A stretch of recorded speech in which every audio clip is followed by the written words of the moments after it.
Yasmin Alibaya-Brown is a columnist for The Independent. Angela Epstein is a writer and broadcaster.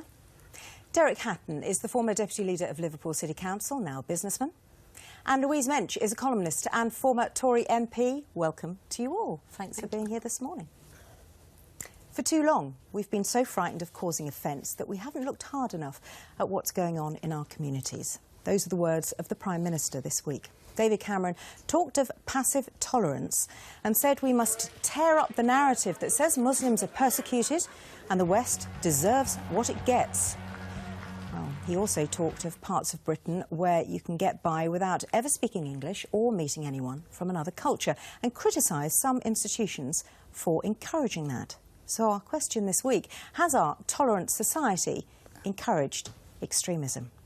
First one then to you, Yasmin. What do you think David Cameron meant when he talked of a passive tolerance of extremism? I don't know. I don't know what he meant, because this is a very interesting country and in many ways a wonderful country to live in, because you do feel you can belong, but I think you can sometimes feel they overstate the tolerance. I mean, you only have to go online and see the stuff I get, even from MPs sometimes. What do you mean, the stuff you get? I mean, really awful sexist...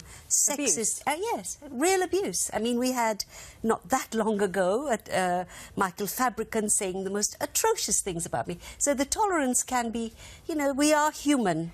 Countries can be tolerant and intolerant at the same time. His point was that there is a passive tolerance of extremism, I agree though, with that we some turn a of what blind he eye. said. But what he never addresses, and what Tony Blair never addressed, was how Saudi Arabia has come into this country. When I arrived here, we faced all kinds of stuff, but nobody veiled, for example. Nobody felt that they were camping like Bedouins in the West, right?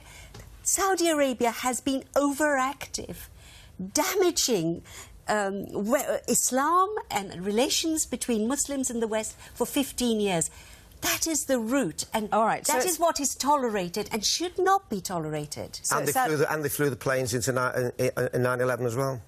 They were the ones. Of course they were. All right, well, we'll get on to Saudi Arabia and its role, and also Britain's relationship with Saudi Arabia a little bit later on. But we shouldn't tolerate them. Well, but let's look at home first, which is what he was...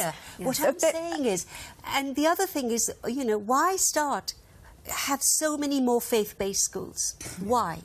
If you really want integration, the governments, and I'm not just blaming you can have a foot in both camps. I mean, my children go to a faith-based school and very much at home in the secular world, very proud of their British heritage, the fact that they were born here. It doesn't have to be mutually exclusive. I think, ironically, one of the issues that have kind of inculcated the issues with extremism is I don't feel, as a non-Muslim, just as an observer, respectfully observing the mainstream Muslim community, why haven't they come out in loud protest at things which... No, I am sorry, hang on, please let me finish. Hundreds of thousands of Muslims took to the street when Israel had the right to defend itself, when rockets were fired on the country. They've protested against American action, and that's fine. And after the beheadings, there was a moderate Muslim campaign which pronounced "not in our name." Yes, but you should. The streets should be filled with people crying about things done in the name of Islam when it's not. Why isn't it, Derek? I mean, also, this question of tolerance, it might be tolerant to some people, it's not tolerant to other people. I think that's the question. I mean, certainly not. You've got to remember that people don't wake up one morning and say, I tell you what, I'm going to be a terrorist today. You know, it's come from somewhere. And it usually comes from either the social conditions, the political conditions, or it comes from religion, one of those two. And the reality is that when you take, for example, you know, £20 billion away from local authorities in 5 years, that has an effect on how those people live in that area. No, I won't. Because you are... But what you're doing... The reality is those people are what they are because of something. You can't surely blame the rise of extremism and the fact that some local councils don't have as much money as they did anymore. I can blame the fact that people live in certain conditions for behaving the way they do. That has always been the case on the left and the right. That's always been the case. Louise, so it's poverty that drives people to extremism. I cannot imagine anything more condescending and patronising and immoral to working-class people to say that their conditions are going to drive them into terrorism. What utter rot. Yehadi John, who went to a good school, went to a university, had a decent house in London, had every privilege, every middle-class upbringing you can known to man. And what did he do? He fled to Islamic State and cut people's heads off. Let us put responsibility... One exception doesn't make the rule. He's not one exception. Well, it happens again it is. The vast majority come from those conditions, Louise, and you know... Hang on, don't all talk at once, otherwise nobody's going to hear anything. Let Louise finish her point, then we'll come to you. That is utterly, utterly false. Saying that this is about local authority cuts is like saying it's about climate change. Let's get real. Yasmin made an extremely important point that isn't made often enough. This is not mainstream Islam, which is pluralistic and tolerant. This is the Wahhabi strain. It is Wahhabism, which most Muslims, and I've spoken to Muslims about this because I want to understand. I actually followed the hashtag in Arabic and translated it to see what they were saying to each other.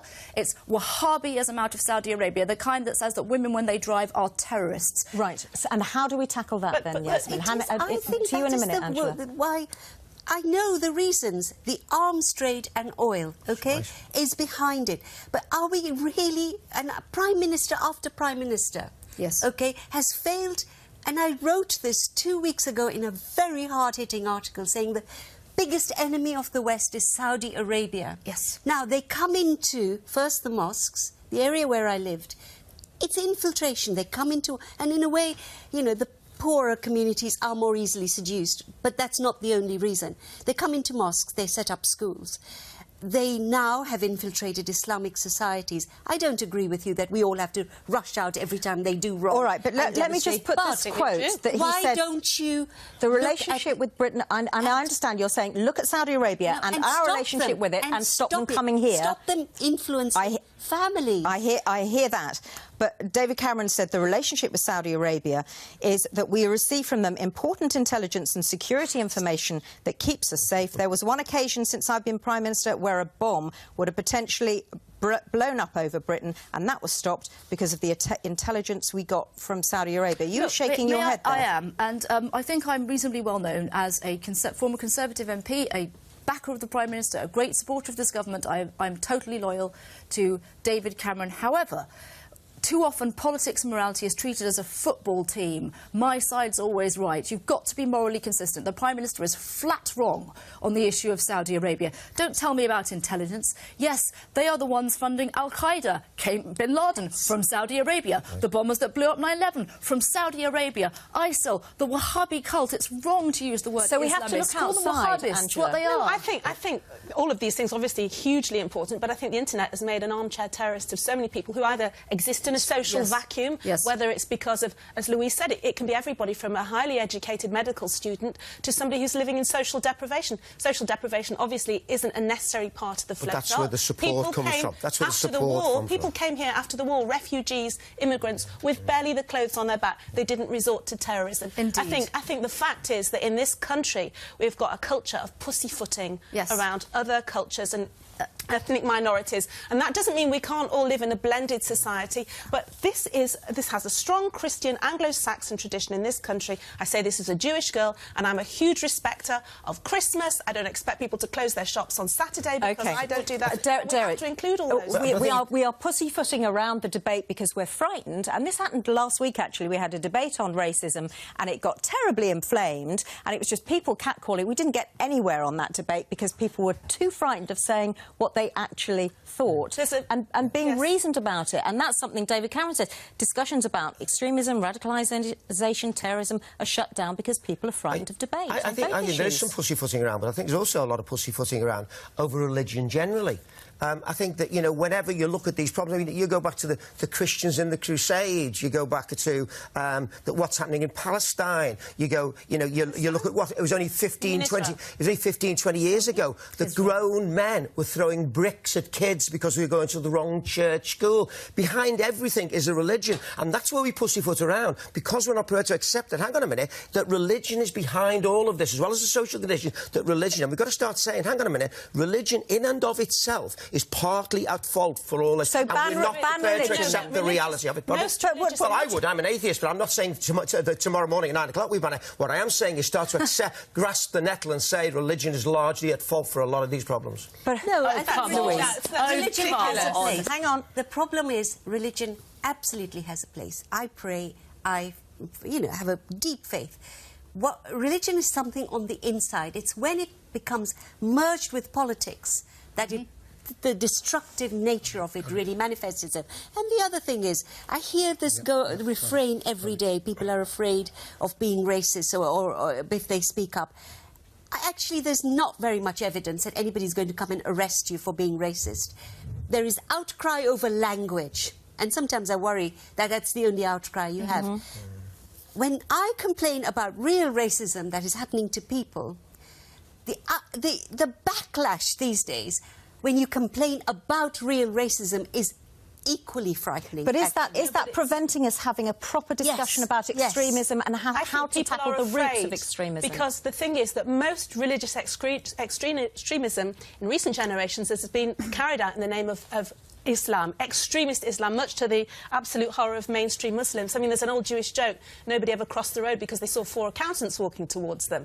You know, there is a genuine fear because all the great terrorist activities and atrocities that have happened in recent years have been wrongly in the name of extremism in Israel that's killing kids in Palestine. Of course they are, all the time. Hang on, that's the worst form of extremism. We're not going to go into the Israeli-Palestinian conflict now because that's a whole longer conversation. We don't have time for it. All right, just hang on a sec, because a lot of you have been sending texts and tweets on this, so let's catch up and hear what the viewers are saying about this debate. Tommy? Yeah, Sian, Matthew is saying a tolerant society doesn't encourage extremism, but it does allow it to grow and flourish, addressing the question of whether we are actually just being patient and encouraging it ourselves. Our society, says Nola, is politically correct rather than tolerant, and that is why it has led to homegrown extremism.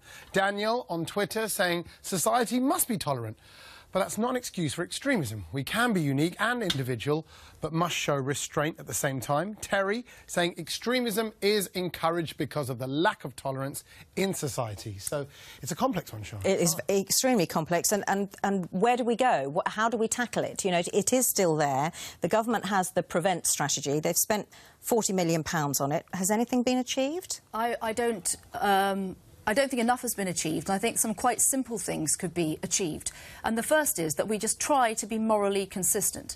The government speaks about extremism whilst at the same time allowing Sharia and baked-in religious tribunals to have legal status under the law. As in opposition, my party, I stood in a manifesto where we promised to end the status of those tribunals under the law. Not that people can do it religiously, but that they should not have legal rights to discriminate against women. And they shouldn't, should they, Derek? It is Muslim. Can I just say... Hang on a sec. Just let Derek answer that point. I mean, you're in a position, aren't you, where somebody can say something like that. And quite honestly, I have a lot of sympathy with that. There's no doubt about it. But at the end of the day, if there is discrimination going on, whatever it may be, it's got to be fought in every possible way. And it doesn't matter how we do that. And I think Des made a great point there. How many times you complain about racism and you hear it all the time and nothing is done about it. Nobody reacts to it. As though it's so, oh, yes, it's that again. So we've got to be a little bit careful and have a little bit of sense of proportion and a little bit of balance here. But is segregation and different ways of working, different rules of law in one country just going to exacerbate the problem? Yes, and we shouldn't allow it. We should not allow any different legal system here. They're not mutually exclusive. They are. The Jewish, with the greatest of respect, as somebody who understands certainly the Jewish Beth Din, absolutely. They work in sympathy with British civil law. They do not work. Yes, they absolutely do. Rubbish. Why rubbish? I'm married because they privilege as Sharia law does, Jewish Orthodox religious law does, men are privileged over women under the court, and women from the community are forced to accept mediation in this, and it's not voluntary. Without going into the Jewish rule of law and the Sharia rule of law, isn't it the point that segregation is bound to encourage some form of extremism? Yes, 100%. And segregation does exist in this country. Segregation, there is self-imposed segregation. There are certain communities that like to live together. The Chinese community might all live in a certain area of town. Indian community, the Sikh community. There's a big difference between what you call segregation and a ghettoised mentality, and being able to enjoy your ethnicity and your heritage at the same time. I don't think it's always self-imposed, though. No, Angela, I don't think it's always self-imposed at all. I think very often the conditions in a given city actually force people to live in a particular area. And that segregation is not good. If you want it's not good hang on, whatsoever. let him finish his point. I don't think that segregation is good, you know. And when we talked before about, of course, the legal laws within the general laws, the religious laws in the general, of course they shouldn't be allowed. It's disgraceful the way people are forced to get married and everything that goes with it. Absolutely disgraceful. And I know we should be attacking that in every way. And again, that comes back to a religion. All right. But can I just say some things are getting better? I don't want to end on a low. Oh, that's not... let's end on a more positive note. What's getting better, The development of ISIL has really shaken up families. And I spoke to 600 young people in Bradford in July. And I asked them this one question. Many of them were Muslims, most were Muslims. How many of you would live in a Muslim state? Not one hand went up. And when I asked them why, they said, we are free here. There's something changing, and we need to understand what's changing and work with people, not demonise them. But I really think the government has got to rethink a lot of... The de-radicalisation programme is also working, in part. Thank you for that. So some good news. Some good news. Let's end on that point. Thank you, all of you, for that. And thanks, of course, to you at home. Do keep your thoughts coming in. Still to come...